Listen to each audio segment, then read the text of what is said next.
اعوذ باللہ من الشیطان الرجیم بسم اللہ الرحمن الرحیم واستعینوا بالصبر والصلاة وَإِنَّهَا لَكَبِيرَةٌ إِلَّا عَلَى الْخَاشِعِينَ وَاسْتَعِینُوا بِالصَّبْرِ وَالصَّلَاةِ آیت نمبر 45 میں ارشاد ہے وَاسْتَعِینُوا واو کے معنی اور، واو الف جمع کی علامت۔ آنا یا اینو کہتے ہیں مدد کو، آنا اس نے مدد کی، یعینو وہ مدد کرتا ہے یا کرے گا، یہ مضارع کی علامت ہے، باقی این رہ گیا۔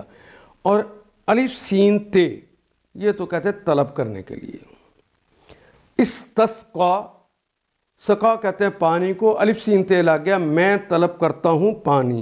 یستسقا وہ طلب کرتا ہے پانی، تستسقا تم طلب کرتے ہو پانی۔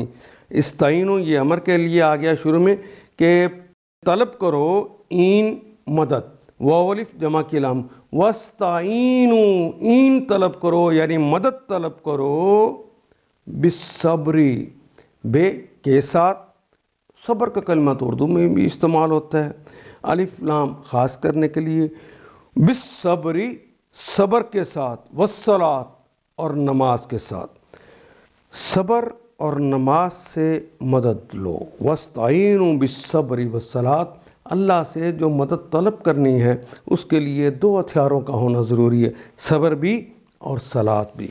واو کے معنی اور، انہا انہ بے شک، ہا وہ، لکبیرۃن لام یقیناً کے لیے آتا ہے، کبیرۃن بہت بڑا ہے، مشکل ہے، الا سوائے، علی الخاشعین، علی کا مطلب پر، خاشع یہ اردو میں سنا ہے خشوع و خضوع، عاجزی کے ساتھ، فروتنی کے ساتھ، جو عاجزی اختیار کر لیتے ہیں ان کے علاوہ یہ نماز اور صبر کے ساتھ مدد طلب کرنا بڑا مشکل کام ہے، وہ آسان کام نہیں ہے۔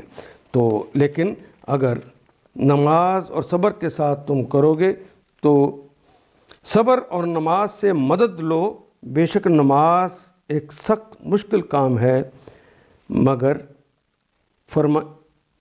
ان فرما برداروں کے لیے مشکل نہیں جو سمجھتے ہیں۔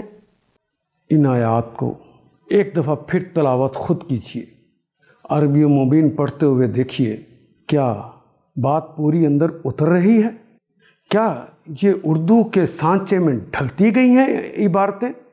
اگر بات سمجھ آنی شروع ہو گئی تو الحمدللہ یہی ہمارا ہدف ہے اور یہ ہدف پورا ہو گیا۔ اللہ میرا اور آپ کا حامی و ناصر۔ الف لام